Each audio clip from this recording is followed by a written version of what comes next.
I am here to give a recap and review some films on the 2023 Milwaukee Film Festival. This is my one, two, three, wait, one, two, three, four, five. I think this is my sixth year going to the festival, but it is my one, two, three. This is my fourth year going as press, covering the film festival. Um, The last few years, I have been doing it for the MATC Times, the school newspaper for Milwaukee Area Technical College. I'm on a break from school right now, so I am covering the festival for the channel for Mega Movies. Um, so I'll start with a brief recap. It's been a good festival. Um, the selection of films is always up in the air for this festival. Sometimes it's really good, sometimes it's great, sometimes it's okay. They play a lot of weird stuff, a lot of indie stuff, a lot of experimental stuff. The Milwaukee show I'm not a big fan of. It's a lot of just like the short I respect short films, but like some of these aren't even really like films. Like I'll talk about a few of them, but I'm not a big fan of that usually. Um, but it's been a good festival, mostly good selection. Um, so I'm going to okay. I'm gonna go in order of the films how the in order of the films I watched. So first is No Bears. No Bears is from director Jafar Panahi. He plays a fictionalized version of himself, where he's hiding out in this rural Iranian border town, and then remotely directing a film over like Zoom, um, in that's being filmed in Turkey. So this film is actually it's pretty interesting. What happens in the film is very similar to what happened to the director in real life. Jafar Panahi was arrested last summer and sentenced 6 years in prison after the film had been finished, for protesting and criticizing the government.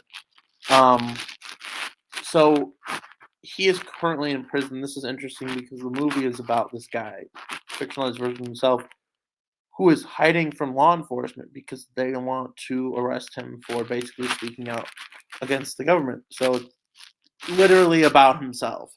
So this film is, I think that it is a good film. I think it is just lacking any sort of filmmaking style.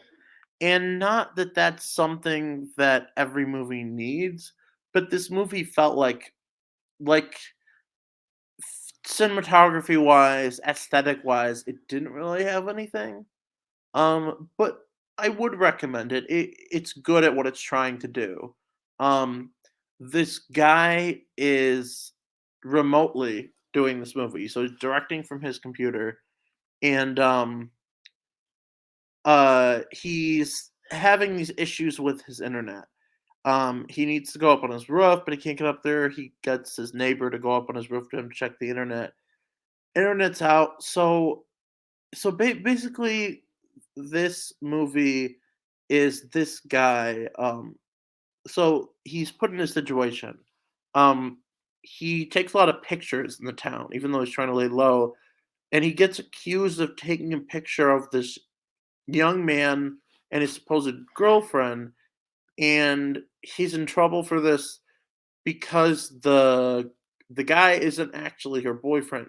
She's in an arranged marriage, but she doesn't actually like the guy. She's fallen in love with this other guy, and he has a picture supposedly of her and this other guy. And basically that's kind of the whole movie is they want to know, do you have this picture? Do you have this picture? He says, no, I don't have this picture. At one point, he's forced after he shows them proof. He shows them his whole memory card, everything on his camera, and this picture's nowhere to be found. They still don't believe him. They go, "Can you just do this like religious ritual where you confess to God that you're telling the truth?" And so it's obviously like the movie is obviously criticizing religion and authority. Um, I think it mostly succeeds. It mostly succeeds. It's not really a movie that's sending a message. It's more just showing what's going on. In that, it's just showing this guy in this situation. It's not really saying anything. But I would recommend No Bears. I think I'd give it a solid 3.5 out of 5 stars. It's good. It's not really good. It's not great, but it's good. Um, so yeah, it's also a very important movie, so I would recommend it uh, for that. It is currently available to rent on VOD. So yeah. Um, so now I move on to the Milwaukee Show, which is a series of shorts. It's always weird and interesting.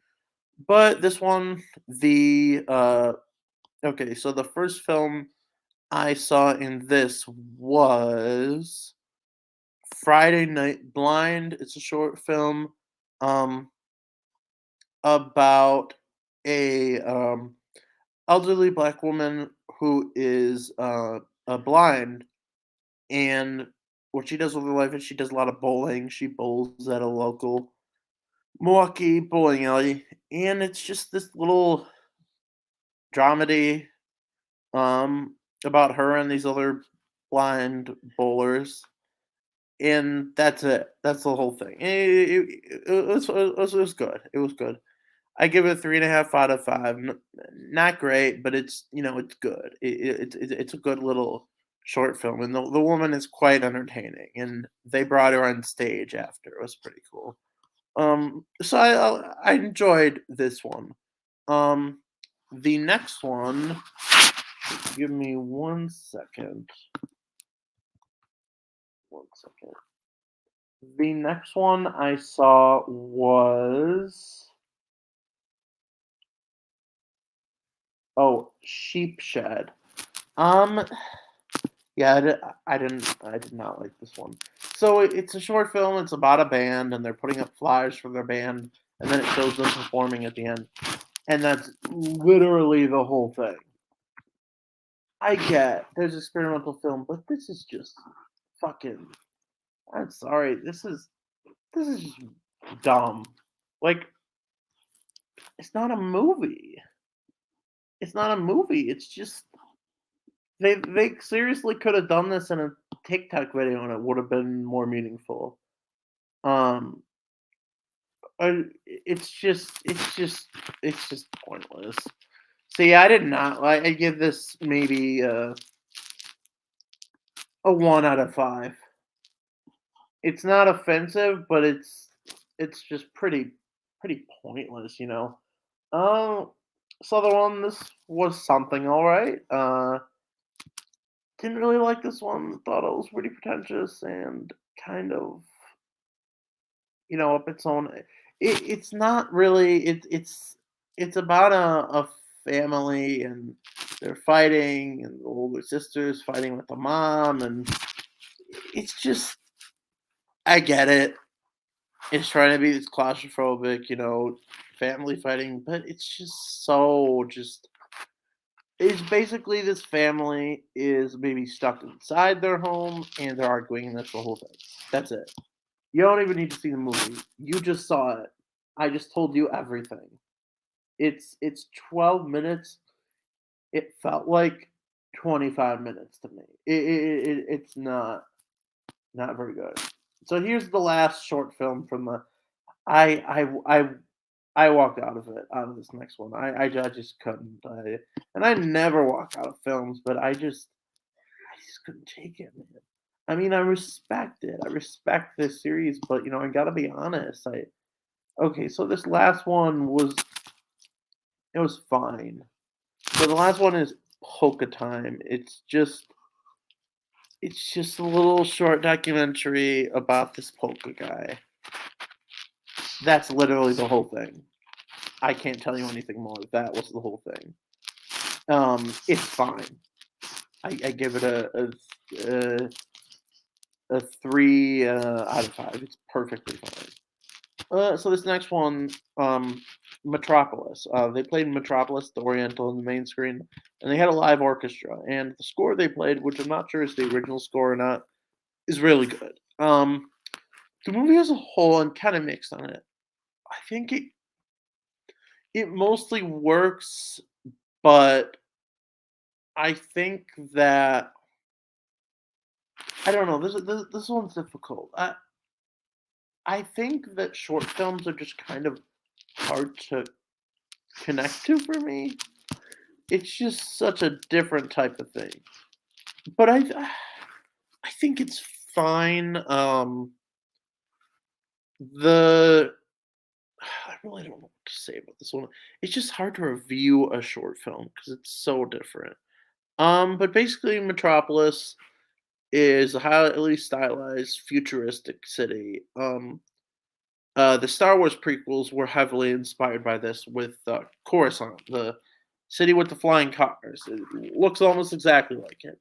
Um, it's basically about this guy who his dad is in charge of the city or whatever.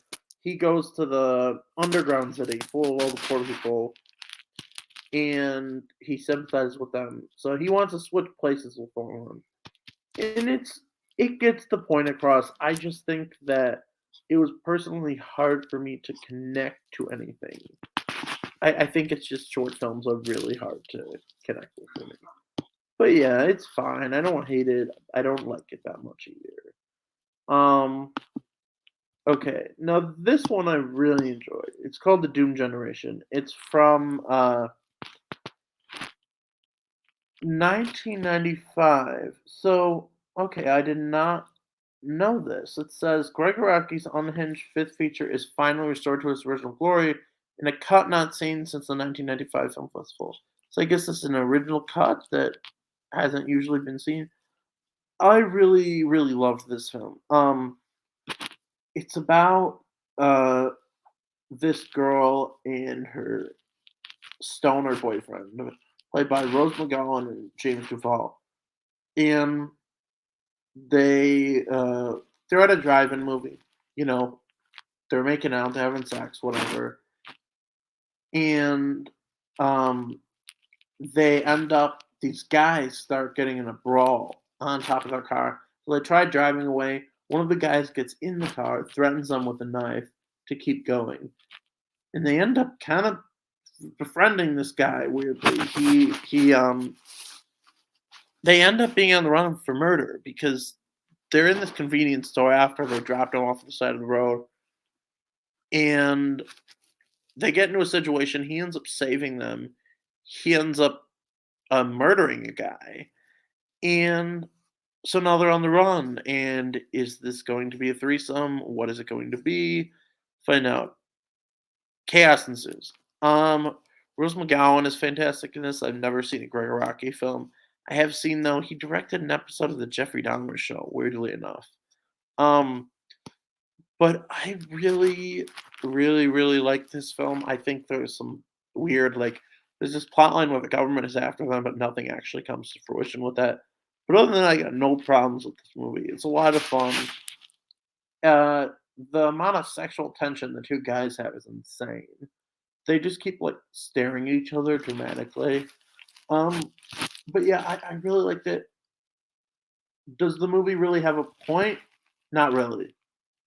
Um, but it's fun, you know? It's just this little weird, crazy '90s thing, and I enjoyed it. I think it's the directing is interesting. It's very chaotic, it's very quick, it's just a fun time. Then that's really all it is. But I loved it. Now we'll move on to Madonna Truth or Dare. This is a documentary from the '90s about Madonna. Kind of behind the scenes thing behind her Blonde Ambition tour. It was fun. I liked it. I give it four out of 5 stars. A lot of things I didn't know. I didn't know the story behind the uh Like a Virgin, which is you know, it's the parody of Weird Al's Like a Surgeon. Um, I I never knew that she almost got arrested for performing it in Canada. Um, but yeah, it's kind of weird to think about that Canada, who's thought of the nice, "Oh, yeah, it's going on" country, that they're the ones that would try to get you in trouble. But, yeah, I never knew that. I think it's good. It's a good documentary. It shows you behind the scenes. It shows you things you didn't know or you did know.